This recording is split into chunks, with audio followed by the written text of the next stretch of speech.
बिस्मिल्लाहिर्रहमानिर्रहीम। अस्सलाम वालेकुम स्टूडेंट्स, क्लास सेकंड की बायोलॉजी है ये, और ये न्यू बुक है आपकी, ठीक है। और इसका सबसे पहले मैं आपको पैटर्न बता दूं। बायोलॉजी में 2 पेपर्स देंगे आप, एक बॉटनी और एक ज़ूलॉजी, ठीक है। तो सबसे पहले इस बुक के स्टार्ट में इसके चैप्टर कंटेंट्स पर आइए, क्योंकि ये फर्स्ट वीडियो है सेकंड ईयर की बायोलॉजी की। तो उसको सबसे पहले मैं ब्रीफली आपको बता दूँ चैप्टर्स की कह लीजिए कि किस तरीके से डिस्ट्रीब्यूशन है।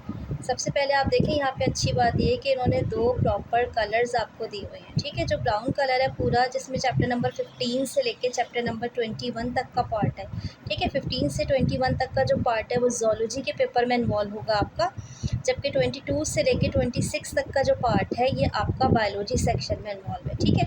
अब लास्ट जो चैप्टर है 27, इसमें कुछ पार्ट वो हैं जो ज़ूलॉजी के होंगे और कुछ पार्ट वो हैं जो कि बॉटनी के होंगे।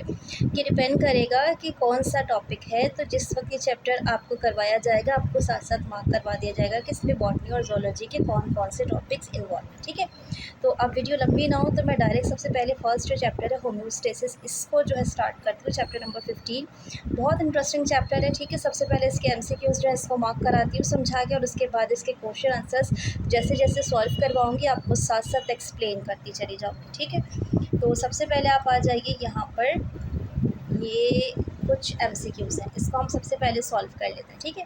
सबसे पहले फर्स्ट आपका एमसीक्यूज़ कहता है कि एक सेल्फ रेगुलेटिंग प्रोसेस जिसमें बायोलॉजिकल सिस्टम मेंटेन करता है स्टेबिलिटी को और अपने चेंजेस जो इन्वायरमेंट के हिसाब से होते हैं उसको एडजस्ट करता है, इसे क्या कहते हैं? इसको हम कहते हैं होम्योस्टेसिस, ठीक है।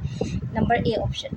उसके बाद नंबर 2 पे आपसे पूछ रहा है कि इसमें से कौन सा स्टेबल होम्योस्टेटिक कंडीशन मेंटेन करने का प्रोसेस नहीं है, ठीक है, जो कि इंटेंसिफाई करता है चेंजेस को जब बॉडी में वो चेंजेस प्रोसेस हो रही है, ठीक है। तो ये होता है आपका फीडबैक सिस्टम, सी ऑप्शन सही है।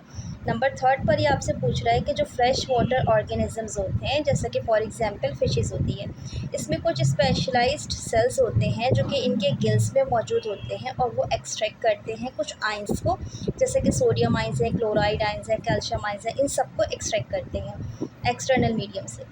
और साथ में ये क्या करते हैं कि एच आइंस और बाइकार्बोनेट आइंस जो हैं उनको बॉडी से रिलीज़ करते हैं ताकि एसिड बेस बैलेंस जो है बॉडी में मेंटेन रहे फ्लूइड्स का। इसे क्या कहते हैं? इन ख़ास किस्म के जो सेल्स होते हैं, स्पेशलाइज्ड सेल्स, इसके लिए एक वर्ड यूज होता है, यहाँ पे देखिए आयोनोसाइट्स। इसका एक टॉपिक भी मौजूद है, जिस वक्त हम टॉपिक पर आएंगे उस वक्त डिटेल में इसके बारे में बात करेंगे।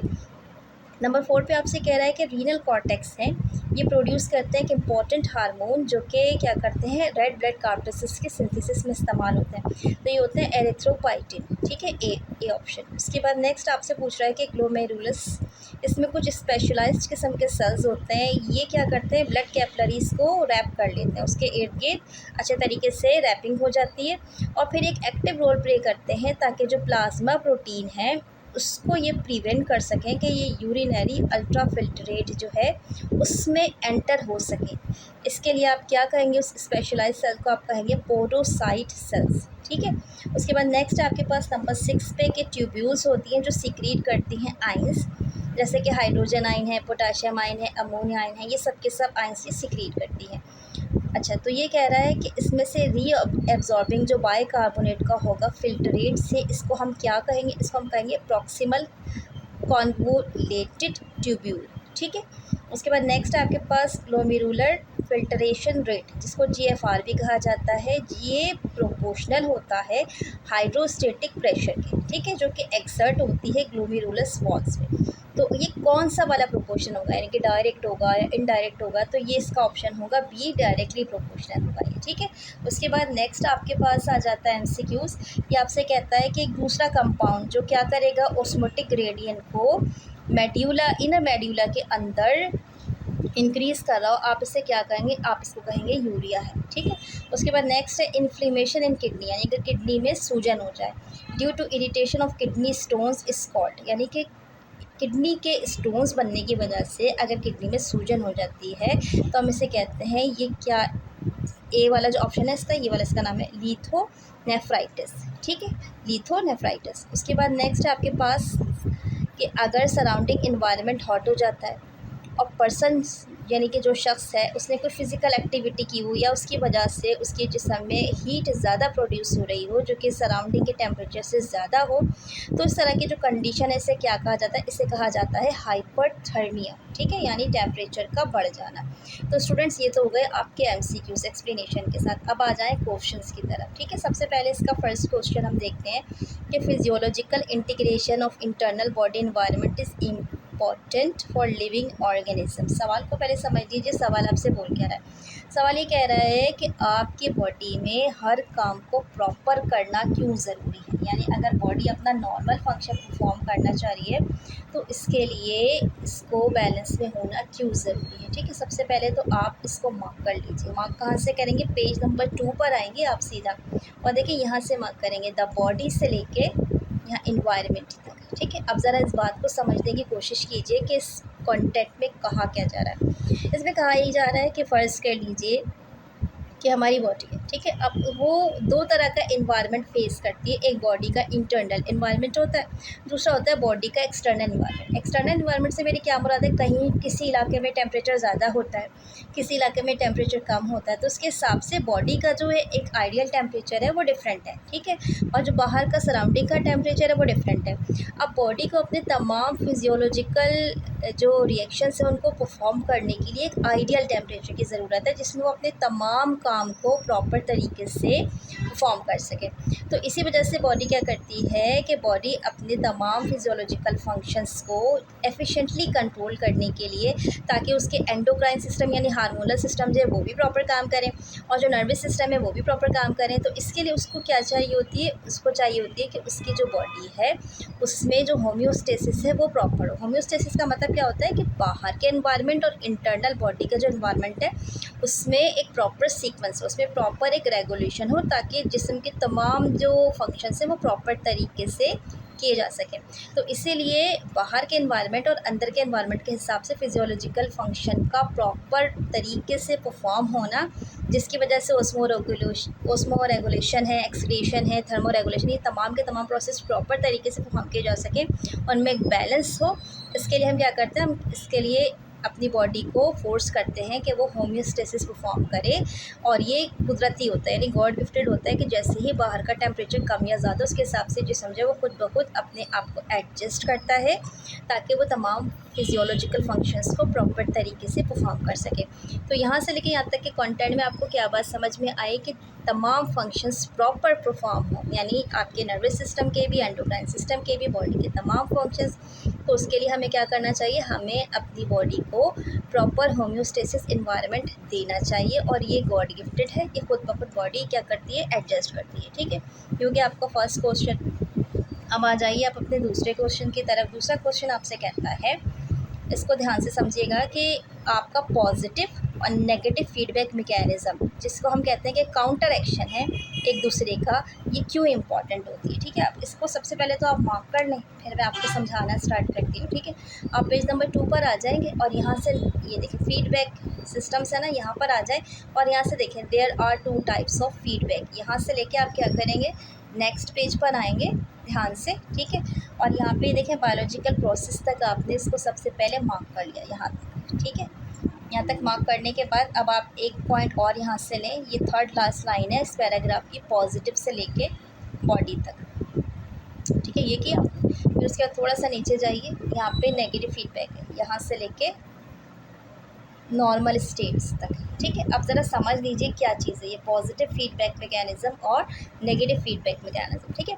अच्छा देखिए होता क्या है कि नॉर्मल बॉडी अपने तमाम के तमाम फंक्शन जो है वो परफॉर्म कर रही होती है, लेकिन एक्चुअल में क्या होता है कि हम हर दफ़ा जो नॉर्मल फंक्शंस हैं उसके लिए एक्सपेक्ट नहीं करते, कभी कभी कोई एक्सटर्नल इन्वायरमेंट जो है कोई इंजरी भी दे देता है। फॉर एग्जांपल छोटी सी बात समझ लीजिए, किसी शख्स को बॉडी में कोई कट लग जाता है और वहाँ से तेज़ी से ब्लीडिंग स्टार्ट हो जाती है।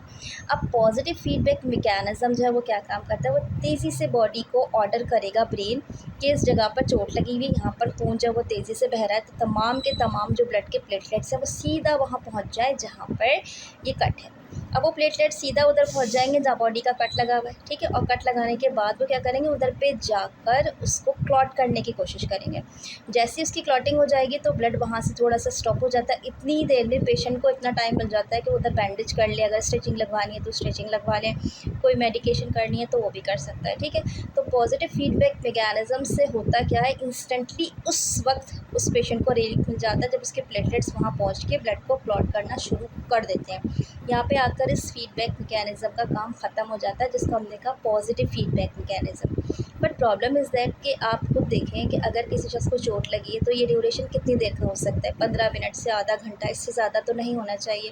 इसका मतलब अब वो जो प्लेटलेट्स वहाँ पहुँच चुके हैं, अब ज़रूरत किस बात की है कि अब उनको स्टॉप किया जाए, वरना सारे प्लेटलेट्स वहीं पहुंच जाएंगे और अब वहाँ ज़रूरत नहीं है, ठीक है। ब्लड क्लॉटिंग हो चुकी है, अब वहाँ पे ज़रूरत नहीं है। तो अब उसको काउंटर एक्ट करने के लिए दूसरा मैकेनिज़्म स्टार्ट होगा, जो क्या कहलाएगा आपका negative feedback mechanism. Negative feedback mechanism क्या काम करेगा, ये उस फिजियोलॉजिकल फंक्शन को, यानी जो प्लेटलेट्स वहाँ तेज़ी से पहुँच रहे हैं उसको भी स्टॉप कर देगा, ताकि वो नॉर्मल तरीके से, जो जिस तरीके से ये कट लगने से पहले काम कर रहा था जिस्म, वैसे ही उसी पोजीशन में वापस आ जाए, ठीक है, नॉर्मल स्टेट पे वापस आ जाए। तो पॉजिटिव फीडबैक मैकेनिज़्म क्या होता है, जिस वक्त आपको ज़रूरत होती है उस वक्त जिस्म के किसी एक हिस्से में किसी एक फैक्टर का बढ़ जाना, जैसे कि मैंने मिसाल दी आपको कि प्लेटलेट्स का बढ़ जाना, ताकि ब्लड की क्लॉटिंग हो जाए। और नेगेटिव फीडबैक मैकेनिज़्म का मतलब क्या होता है कि जिस्म को उसकी ओरिजिनल पोजीशन पे वापस लेकर आना, ताकि लॉन्ग लास्टिंग जो प्लेटलेट्स का एक कह लीजिए कि मूवमेंट है वो वहाँ से रोका जा सके, और बाकी जो बॉडी के पार्ट्स हैं जहाँ जहाँ ज़रूरत है उन प्लेटलेट्स को वहाँ पहुँचाया जा सके। तो इन दोनों का काउंटर एक्ट इसी तरह होता है, इनका होना बहुत ज़रूरी है, वरना अदरवाइज़ क्या होगा कि अगर सिर्फ पॉजिटिव फीडबैक मैकेनिज़्म ही चलता चला जाएगा तो जिस्म के एक हिस्से में सारे प्लेटलेट्स जमा हो जाएंगे और बाकी जो बॉडी है वहाँ पर फिर नहीं पहुँच पाएंगे, ठीक है। तो दोनों सिस्टम साथ साथ काम करते हैं। उसके बाद नेक्स्ट आपका क्वेश्चन है, क्वेश्चन नंबर 3, कि एक्वेटिक ऑस्मो रेगुलेटर्स ओवरकम करते हैं ऑस्मो रेगुलेटरी प्रॉब्लम्स को किस तरीके से, ठीक है। सबसे पहले तो आपको दिखाते हैं इसको, पेज नंबर 5 पर आ जाइए। अब ध्यान से एक बात सुनिएगा, देखिए होता क्या है, ऑस्मो रेगुलेशन का मतलब क्या होता है कि हाई कंसनट्रेशन से लो कंसनट्रेशन की तरफ मूवमेंट होती है सर्टन पार्टिकल्स की। अब इसके लिए जो इम्पॉर्टेंट चीज़ होती है आमतौर पर वो होती है वाटर। फर्स्ट कह लीजिए कि आपका एक्वेटिक एक इन्वायरमेंट है, जैसे कि पानी के अंदर एक एनिमल रहता है, लेट सपोज फिशेस रहती हैं, ठीक है। अब फिशेस का सारा जो समझ लें लाइफ साइकिल है वो पानी के अंदर ही है, तो उनके गिल से पानी मुस्तकिल बॉडी में ट्रांसफ़र होता चला जाता है।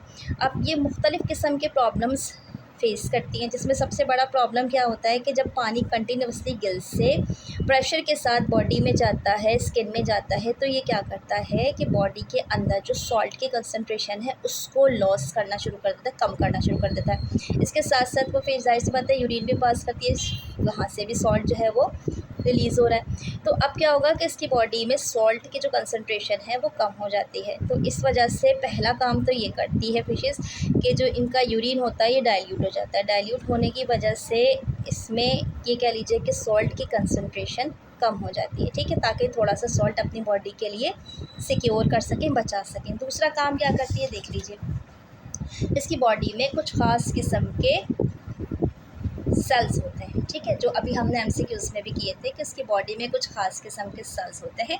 इन सेल्स को हम कहते हैं ये आयनोसाइट्स।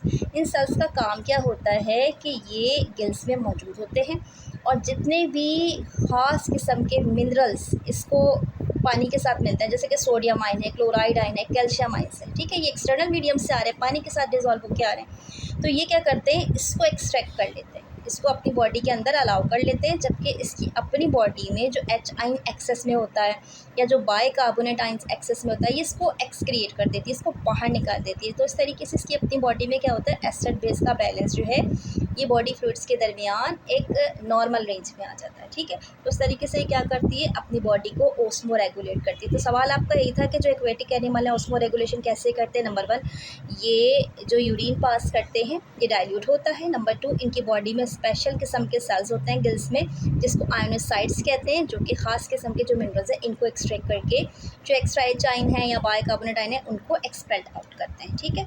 उसके बाद हम अगले क्वेश्चन की तरफ आते हैं। नेक्स्ट आपके पास है कि जो एनिमल्स हैं ये मुख्तलिफ़ किस्म के एक्सक्रीटरी वेस्ट क्यों करते हैं, ठीक है। अच्छा, अब ये थोड़ा सा सवाल अजीब है लेकिन उसको समझना भी बहुत ज़रूरी है। देखें, तमाम के तमाम एनिमल्स जो हैं ये एक्सक्रिएशन करते हैं। ये एक्सक्रिएशन अमोनिया की शक्ल में, यूरिया की शक्ल में, यूरिक एसिड की शक्ल में, क्रिएटिनाइन की शक्ल में होता है, ठीक है। नाइट्रोजीनियस वेस्ट प्रोडक्ट होता है इन शॉर्ट, जो बाहर निकलते हैं, एक्सक्रिएट होते हैं। अब ये एनिमल्स आपके एक्वेटिक भी हो सकते हैं और टेरेस्ट्रियल भी हो सकते हैं, यानी पानी में भी रह सकते हैं और खुश्की भी रहने वाले जानवर सब के सब जो है एक्सक्रिएशन लाजमी करते हैं, ठीक है। इसमें इंसान भी शामिल है। तो ये बेसिकली 2-3 चीज़ों के ऊपर डिपेंड करता है। नंबर 1 जो चीज़ जिसके ऊपर ये डिपेंड करता है वो क्या चीज़ होती है, वो होती है हमारी डाइट, ठीक है। यानी कि हम क्या खाते हैं। अगर हम हर्बीवोरस हैं तो हमारी जो एक्सक्रीशन है वो डिफरेंट है। अगर हम कार्निवोरस या ओमनीवोरस है तो उस हिसाब से जो हमारी एक्सक्रीशन है वो डिफरेंट है, ठीक है। सबसे पहले इसको मार्क लगा लीजिए, यहाँ से मार्क लगाना शुरू करेंगे आप, ठीक है। यहाँ से लेके नेक्स्ट पेज पर आइए और यहाँ देखिए, यहाँ पे जहाँ पे हैबिटेट लिखा हुआ है ना, यहाँ तक आपने इसको मार्क करना है, ठीक है। अच्छा, अब उसके बाद आप समझ लीजिए कि पहली बात तो ये हुई कि आपकी जो डाइट है वो बहुत इंपॉर्टेंट रोल प्ले करती है। अगर आप वीड्स है या ग्रास हैं, इस तरह की चीज़ें इस्तेमाल करते हैं, जैसा कि हर्बीवोरस एनिमल्स इस्तेमाल करते हैं, तो उसमें नाइट्रोजीनियस वेस्ट प्रोडक्ट जो है वो कम निकलेगा, ठीक है। लेकिन अगर जो कार्निवोरस है या ओमनीवोरस है, उसकी डाइट में प्रोटीन ज़्यादा है, फैट ज़्यादा है, लिपिड ज़्यादा है, ठीक है, विटामिन ज़्यादा है, तो उसकी वजह से उसका जो नाइट्रोजीनियस वेस्ट प्रोडक्ट है उसमें ज़्यादा यूरिया, यूरिक एसिड, क्रिएटिनाइन ये ज़्यादा निकलेगा, ठीक है। अच्छा, तीसरी चीज़ होती है हमारा हैबिटेट, कि हमारा हैबिटेट दूसरी चीज़ होती है हमारा हैबिटेट।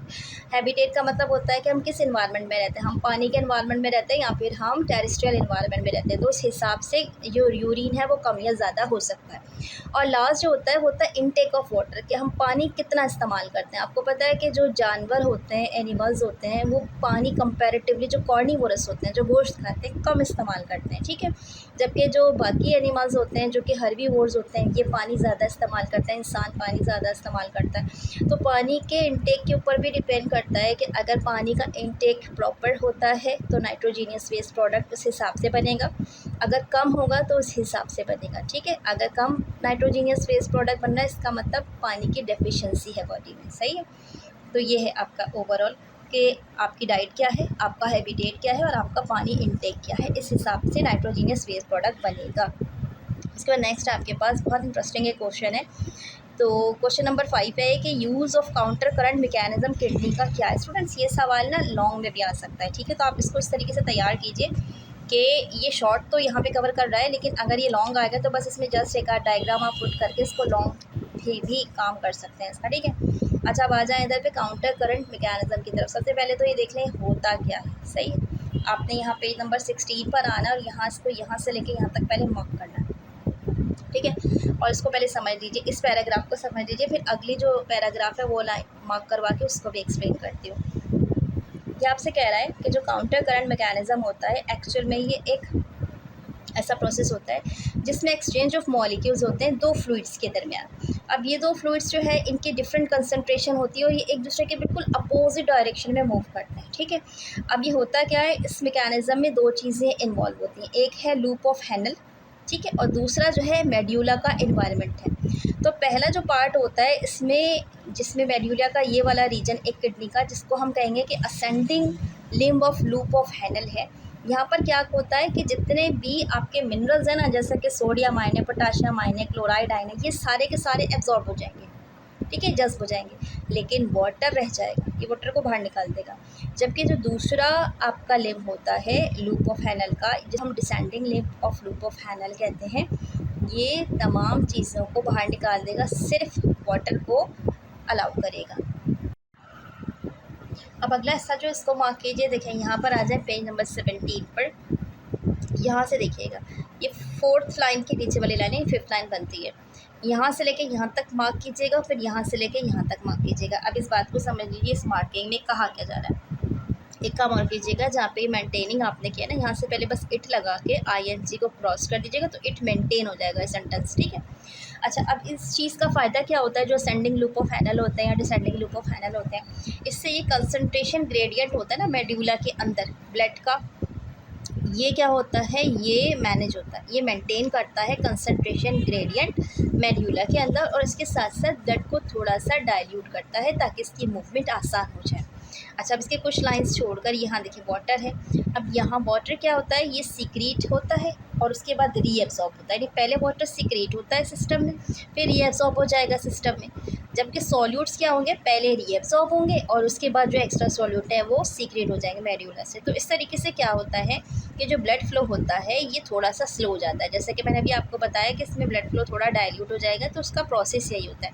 ये वाटर पहले सीक्रेट हो रहा है, रीएब्जॉर्ब हो रहा है उसके बाद, और सॉल्यूट पहले रीएब्जॉर्ब हो रहा है फिर सीक्रेट हो रहा है। इन दोनों चीज़ों की वजह से क्या होता है कि ब्लड जो है वो थोड़ा सा डाइल्यूट हो जाता है, फिर इसके लिए मूवमेंट करना आसान हो जाता है। ठीक है, जो पेरी ट्यूब्यूलर कैपिलरीज होती है और वासा रेक्टा होता है, इसमें ये आसानी के साथ मूव करना शुरू कर देता है और एक अच्छी पैसिव डिफ्यूजन हो जाती है। तो ये इसका फंक्शन होता है बेसिकली। ठीक है, अच्छा उसके बाद नेक्स्ट क्वेश्चन की तरफ हम मूव करते हैं। ये काउंटर करंट तो हो गया हमारे पास। नेक्स्ट क्वेश्चन है कि रोल ऑफ किडनी क्या होता है एज एन एंडोक्राइन ऑर्गन। बहुत छोटा सा सवाल है ये, इसको देखिए आप, यहाँ से लगाएंगे आप इसको, देखिए ये पेज नंबर 14 पर आ जाएंगे आप। ठीक है, और यहाँ पे देखिए जहाँ पे फंक्शंस ऑफ किडनी है ना, यहाँ से लगाएंगे। ये तकरीबन लाइन नंबर 5 बनती है। Kidneys also work as endocrine से लेके सेल प्रोडक्शंस तक। ठीक है, अब ध्यान से देखिए इसमें कहा क्या जा रहा है कि किडनी जो है वो एक एंडोक्राइन ऑर्गन के तौर पर भी काम करती है, क्योंकि ये कुछ खास वाइटल हार्मोन्स जो है उसको सीक्रेट करती है। ये खास वाइटल हार्मोन्स कौन से होते हैं, पहला होता है रेनिन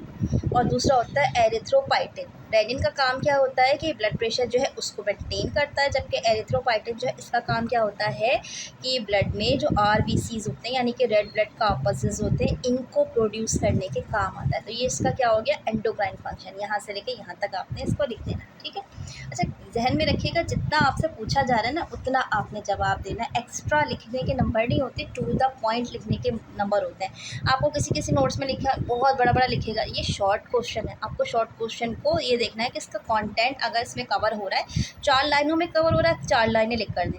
अगर 8 लाइनों में 10 लाइनों में वो कंटेंट कवर हो रहा है जो उसने क्वेश्चन आस्क किया है, तो वो उतना ही कंटेंट जाएगा। ठीक है, इस क्वेश्चन की लेंथ को आप ये मत सोचिएगा कि क्वेश्चन की लेंथ जितनी ज़्यादा होगी मुझे इतने ज़्यादा मार्क्स मिलेंगे, नहीं, आपको टू द पॉइंट लिखने के मार्क्स मिलेंगे, याद रखिएगा। नेक्स्ट क्वेश्चन है आपसे कि how kidney stones are formed. Kidney में जो स्टोन्स हैं वो किस तरीके से बनते हैं, कैसे बनते हैं। पेज नंबर 18 पर आएंगे आप सीधा, और सबसे पहले तो मैं आपको यहाँ पे मार्क करवा दूँ। ये देखें, ये पूरा टॉपिक है किडनी स्टोन्स का, यहाँ से लेके ये देखें यहाँ तक, यूरोलिथिएसिस तक। ठीक है, अच्छा अब इसको समझ लीजिए होता क्या है। हमारी जो यूरिन है ना, इसमें मुख्तलिफ़ किस्म के डिज़ोल्व मिनरल्स होते हैं, कुछ सॉल्ट्स भी होते हैं। अब ये मुख्तलिफ़ किस्म के कंपाउंड्स फॉर्म करते हैं। आमतौर पर क्या होता है कि जो कंपोनेंट्स होते हैं इनमें कैल्शियम होता है, सोडियम होता है, पोटाशियम होता है, ऑक्सीलेट्स होते हैं, यूरिक एसिड होता है, फॉस्फेट्स होता है। यानी कि सारे के सारे जितनी ज़्यादा प्रोटीन खाएंगे उतने ज़्यादा ये कंपोनेंट्स हमारी बॉडी में ऐड होते चले जाते हैं। तो अगर हमने बहुत ज़्यादा कुछ ऐसी डाइट ले ली जिसमें कैल्शियम मौजूद है या ऑक्सीलेट्स मौजूद है, तो उसकी वजह से यूरिन कुछ डिस्टर्ब हो जाता है। अगर ज़्यादा कैल्शियम आपने यूज़ कर ली तो अब ज़्यादा कैल्शियम की वजह से उसका लेवल इंक्रीज़ हो जाएगा, ये क्या कहलाएगी, हाइपर कैल्सीरिया।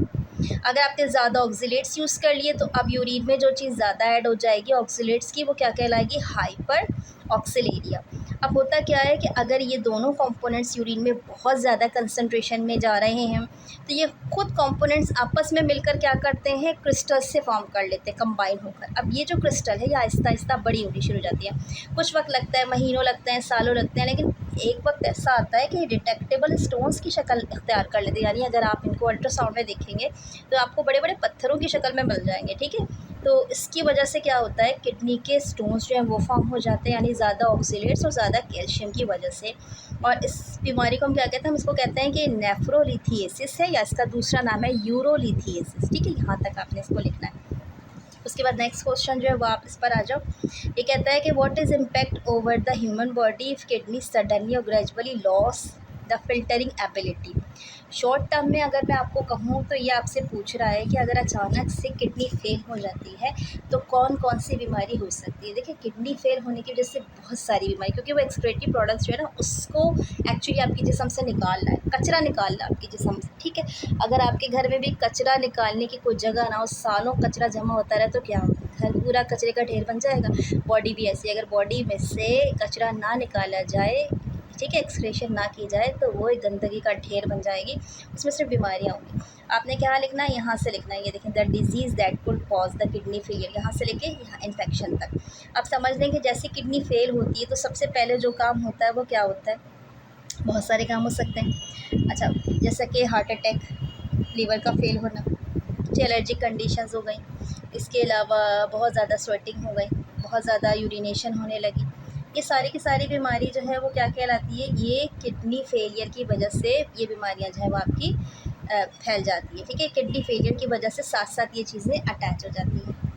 अच्छा, अब नेक्स्ट जो क्वेश्चन है आपके पास वो क्या है कि यहाँ देखें, what are the problem associated with the kidney transplant. आपके ख्याल से कौन से प्रॉब्लम्स हैं जो किडनी ट्रांसप्लांट के साथ एसोसिएटेड है। बहुत सारे प्रॉब्लम्स हो सकते हैं। देखिए, सबसे पहले तो आप इसको लगा लें, यहाँ पर किडनी ट्रांसप्लांट, यहाँ से लेके ये देखिए ये लाइन स्ट्रोक यहाँ तक। ठीक है, अब इसको समझ लीजिए कह रहा है कि होता क्या है कि जैसे किडनी ट्रांसप्लांट की सर्जरी होती है तो उसमें एक्चुअली एक डोनर होता है और वो डोनर जो है वो अपनी किडनी पेशेंट को सप्लाई कर देता है। तो अब यहाँ पे बहुत सारी कॉम्प्लिकेशन हो सकती है। फॉर एग्जांपल, जिस पेशेंट को किडनी लगाई गई है उसकी ब्लड क्लॉटिंग का मसला हो जाए, उसको ब्लीडिंग एक्स्ट्रा होने लगे, इसके साथ साथ उसकी जो ट्यूब है उसमें ब्लॉकेज आ जाए। कौन सी ट्यूब है, जो कि किडनी को ब्लैडर के साथ कनेक्ट करती है, उसमें ब्लॉकेज आ जाए। इसके अलावा कुछ बैक्टीरियल इन्फेक्शन ड्यूरिंग ऑपरेशन जा सकते हैं। इसके अलावा कुछ और इन्फेक्शंस या कुछ कैंसर या ऐसी कोई और ख़तरनाक डिजीज़ जो कि डोनर किडनी से इसको मिलती है, यानी डोनर के यही बीमारी थी वही पेशेंट को चली गई। ठीक है, इसी तरीके से इवन इन सब चीज़ों का कॉन्सिक्यूट क्या हो सकता है कि डेथ या हार्ट अटैक या फिर कोई ब्रेन स्ट्रोक जो है वो भी उस पेशेंट को हो सकता है। तो ये सारी की सारी बीमारियां किडनी ट्रांसप्लांट से एसोसिएटेड है। ये फर्स्ट टाइम में भी आपने पढ़ी होगी, किडनी ट्रांसप्लांट से एसोसिएटेड बीमारियाँ। उसके बाद लास्ट आपका जो क्वेश्चन है वो ये क्या है, हाइपोथर्मिया क्या है और बॉडी ओवरकम इस कंडीशन को कैसे करती है। ये आपके एमसीक्यूज़ में भी क्वेश्चन था। ठीक है, सबसे पहले तो उसको आप लगा लें कि कहाँ से कहाँ तक आपने इसको करना है, फिर समझ लीजिएगा। यहाँ से लेके यहाँ तक पहले लिखिएगा, उसके बाद ये देखिए वुमेन कैन ऑल्सो से लेके अक्रॉस द स्किन तक लिखिएगा। ठीक है, अब इस बात को समझ लीजिए कि इसमें असल में पूछा क्या जा रहा है। ये कहता क्या है कि अक्सर ऐसा होता है कि एनवायरनमेंट आपका बहुत ज़्यादा गर्म हो गया या फिर आपने कोई फिजिकल एक्टिविटी कर ली, कुछ बहुत एक्स्ट्रा कार्डियो कर लिया या कोई और ऐसी जिम एक्टिविटीज़ कर ली जो बहुत ज़्यादा आपकी बॉडी की कह लीजिए औकात से बाहर की चीज़ है। ठीक है, तो अब उसकी वजह से जिस्म में क्या है, बहुत ज़्यादा हीट प्रोड्यूस हो जाती है और जिस्म का जो टेम्परेचर है वो बढ़ जाता है। यानी कि जो नॉर्मल इंसानों की बॉडी का टेम्परेचर एनवायरनमेंट के हिसाब से उसके मुकाबले में उस शख्स का टेम्परेचर बहुत ज़्यादा इंक्रीज़ हो जाता है। इस बीमारी को हम कहते हैं कि ये है हाइपरथर्मिया। और जैसी हाइपरथर्मिया होती है तो जो उसके आसपास का ब्लड होता है ना, स्किन के आसपास का ब्लड, वहाँ से ये जो टेम्परेचर एक्सेस में जा रहा है ये पूरी बॉडी में पहुँचना शुरू हो जाता है, क्योंकि स्किन सबसे करीब है, स्किन के करीब जितना ब्लड मौजूद है वो सारा का सारा वहाँ जाना शुरू कर देगा पूरी बॉडी में। और ये कंडीशन बिल्कुल भी ठीक है क्योंकि उसमें फिर होम्योस्टेसिस डिस्टर्ब हो जाता है आपका। तो अब इंसान जो उसको दो तरीके से कर सकते हैं ओवरकम। पहला काम ये कर सकते हैं कॉन्वेक्शन और दूसरा कर सकते हैं कंडक्शन। कॉन्वेक्शन का मतलब क्या होता है कि वो एक्सटर्नली ऐसी चीज़ें अप्लाई करे बॉडी में जिससे इसकी स्किन ठंडी हो जाए, जैसे कि प्रिकली हीट पाउडर उसने अप्लाई कर लिया या आइस पैक्स लगा लिए, तो एकदम से बॉडी का जो टेम्परेचर है वो थोड़ा सा नॉर्मल होना शुरू हो जाएगा। दूसरा प्रोसेस होता है कंडक्शन। कंडक्शन में खुद ब खुद देखिए हवा आ रही है, हवा से बॉडी का टेम्परेचर जो है वो आहिस्ता आहिस्ता नॉर्मल होने लगेगा या उसकी अपनी स्वेटिंग या पानी का इंटरप्ट हो जाएगा, यानी कि स्वेटिंग की वजह से पानी जो है वो जिस्म से एक्स्ट्रा बाहर निकलना शुरू कर देगा, तो हीट जो है वो थोड़ी सी बाहर निकलेगी और जिस्म जब वो ठंडा होना स्टार्ट हो जाएगा। तो आप जो कन्वेक्शन का प्रोसेस इस्तेमाल करते हैं उसमें आप कोई एक्सटर्नल चीज़ इन्वॉल्व करते हैं, जबकि कंडक्शन का जो प्रोसेस होता है आपका उसमें आमतौर पर आप क्या करते हैं, आप बाहर के एनवायरनमेंट पे इतना ज़्यादा डिपेंड नहीं करते, खुद ब खुद चीज़ें मैनेज हो जाती हैं। ठीक है, तो कन्वेक्शन में खुद ब खुद चीज़ें मैनेज हो रही हैं और कंडक्शन में आपको एक्सटर्नली अप्लाई करवानी पड़ रही है। ठीक है, तो स्टूडेंट्स के साथ ही आज की जो वीडियो है वो कंप्लीट हो गई। अच्छी लगे तो प्लीज़ इसको आप अपने क्लास फेलोज़ के जो व्हाट्सएप ग्रुप है इसमें शेयर किया कीजिए काइंडली, ताकि ज़्यादा से ज़्यादा स्टूडेंट्स तक जो है इसकी रीच पहुँचे। और वीडियो अच्छी लगे तो प्लीज़ एक लाइक कर लिया करें, चैनल को सब्सक्राइब कर लें। मुझे अपनी दुआ में याद रखिए, अपना बहुत सारा ख्याल रखिएगा। टेक केयर एंड अल्लाह हाफ़िज़।